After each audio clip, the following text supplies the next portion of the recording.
Now let us get on to the back of the leg. The small saphenous vein and the long saphenous vein, we'll study them under venous drainage of the leg. And then cutaneous innervation of this part is not important, just remember this diagram and also the important clinical parts. When we come to the deep fascia, all these attachments are also not that important. Then what is important is actually the flexor retinaculum, which is a modification of deep fascia here. So the attachments include anteriorly the posterior border and tip of the medial malleolus, and posteriorly and laterally to the medial tubercle of the calcaneum. So it is attached to the medial malleolus and then to the calcaneum. So the other important thing is the structures that pass through it, and the mnemonic for remembering that is talented doctors are never hungry. So talented, T for tibialis, doctor, D for flexor digitorum longus, A for artery, that is posterior tibial artery, never, N for nerve, and then tibial nerve, and then finally hungry, H for hallucis. So all this is from medial to lateral, and if the nerve gets pressed in the tarsal tunnel, this leads to tarsal tunnel syndrome. And near the calcaneum, retinaculum is pierced by medial calcanean vessels and nerves. Okay, so these are the places where the tibial nerve can be injured, and also tarsal tunnel syndrome, etc. And now when we come to the superficial muscles and the deep muscles of the back of the leg, let us first discuss the superficial muscles. There are three muscles: gastrocnemius, soleus and plantaris, as you can see right here. This bellies of the gastrocnemius, tendocalcaneus, and then if you cut the gastrocnemius, you can see the soleus muscle, and then also plantaris tendon, as you can see right here. So basically the gastrocnemius has two bellies, that is two heads, medial head and lateral head. Medial is larger, and then the origin includes the both the condyles, respective condyles of the femur. And when you talk about the medial head, you also have the popliteal surface and capsule of knee joint, and for lateral supracondylar line and capsule of the knee joint, and both of them, they form the tendocalcaneus, which inserts into middle 1/3 of the posterior surface of calcaneum, as you can see right here. Next we have the soleus, which is a sole shaped muscle. So it resembles the shape of sole of the leg, so that is why the name, and it has a dome shaped origin, and that is important to remember. So as you can see, the dome shaped origin of the soleus muscle, like this. So the dome shaped origin includes the fibula, that is the back of the head, and upper 1/4 of the posterior surface of the shaft. And then on the tibia we have the soleal line on the tibia, and then in between we have the tendinous arch that lies between tibia and fibula, and it also forms the tendocalcaneus or tendoachilles. Both heads of gastrocnemius plus the soleus forms the triceps surae. And then we also have the plantaris, which is a vestigial muscle, and it originates from the lower part of the lateral supracondylar line of the femur, and also from the oblique popliteal ligament. And then the tendon, it is long and slender. It crosses from lateral to medial side and travels along the medial border of the tendocalcaneus, and also inserts onto the calcaneum posterior surface. And then we have the nerve supply, that is all are supplied by the tibial nerve. And finally the actions. There are strong plantar flexors of the ankle joint, and also gastrocnemius, it is a flexor of the knee. That's it. And plantaris is a rudimentary muscle, you use it for transplantation. And finally some other extra points are that gastrocnemius is large for humans, and then long plantar ligament is a divorced tendon of the gastrocnemius finally, and fabella is present in the lateral head of the gastrocnemius, la. It is a sesamoid bone, and hence lateral head already has fabella, so medial head has a bursa, that is Brodie's bursa. And then we have the peripheral heart, that is the soleus muscle is supplied by peripheral veins. So contraction of the soleus causes venous blood to return to the heart centripetally. And then tendocalcaneus, also we have the history related to it.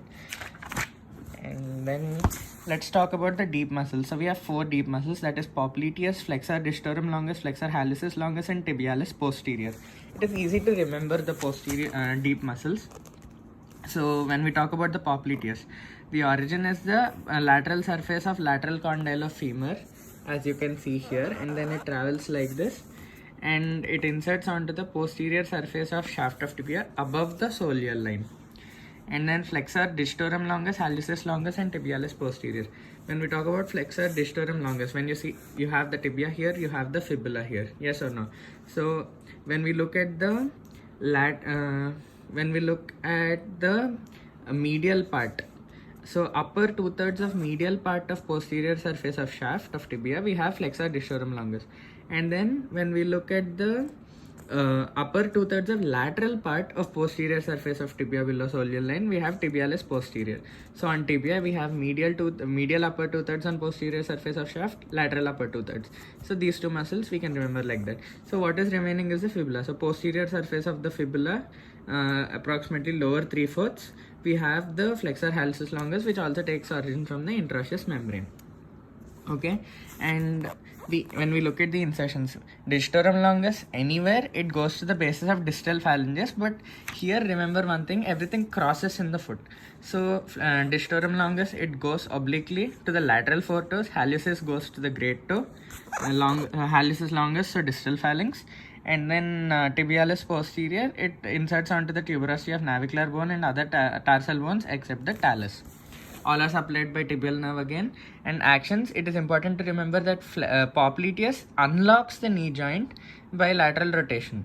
And then other muscles we have flexion only, because the name itself indicates flexion.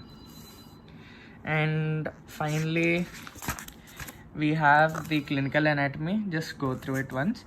And posterior tibial artery, easy to remember it in this way. So when you look at the posterior tibial artery, understand that it begins at the lower border of the popliteus. Okay, it enters the back of the leg. We have a tendinous arch of the soleus, right? So it pierces that, it enters the back of the leg, and in the leg it runs downwards medially, passes along the medial border of the tendocalcaneus, and then it terminates deep to the flexor retinaculum by dividing into lateral and medial plantar arteries. So the superficial relations include, it lies deep to gastrocnemius soleus and superficial septum, and then in the upper 2/3, in the lower 1/3, it runs parallel to the medial border. Okay, so in the superficial relations we have divided into upper 2/3 and lower 1/3. So in the deep relations also we'll do the same. In the upper 2/3 it lies on tibialis posterior, that is you can see right here, and then in the lower 1/3 it lies on the flexor digitorum longus and flexor hallucis longus. So it lies between both these muscles. Okay, and the branches, when we talk about the branches, we have the peroneal artery, it is the largest branch, and then we also have several muscular branches, a nutrient artery to the tibia, anastomotic branches. See, you have a circumflex fibular branch. Fibular or peroneal mean the same, so it's giving off a fibular branch or peroneal. It gives a circumflex fibular branch, and then it gives a communicating branch because it is going towards the ankle, right? So one above the ankle, a malleolar branch for the medial malleolus, and also calcaneal branch. And then we have terminal branches also, which are the medial and lateral plantar arteries. The peroneal artery, it begins 2.5 centimeters below the lower border of the popliteus. It runs obliquely towards the fibula, descends along the medial crest of the fibula, as you can see right here, and then it is accompanied by the nerve to flexor hallucis longus, because the muscle originates there. And then it terminates by dividing into number of lateral calcaneal branches. So the branches include muscular branches and nutrient artery to the fibula, anastomotic branches, that is again near anastomos with the posterior tibial artery and interosseous, a large perforating branch, and lateral malleolar branches and calcaneal branches. And then finally we have the tibial nerve.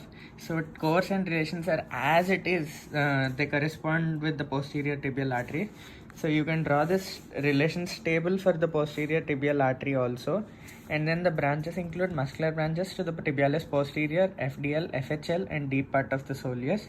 And then we have the cutaneous branches, that is medial calcaneal branches, and articular branches because the ankle joint is also present there, and it terminates into medial plantar and lateral plantar nerves, just like the artery. And these are the clinical aspects.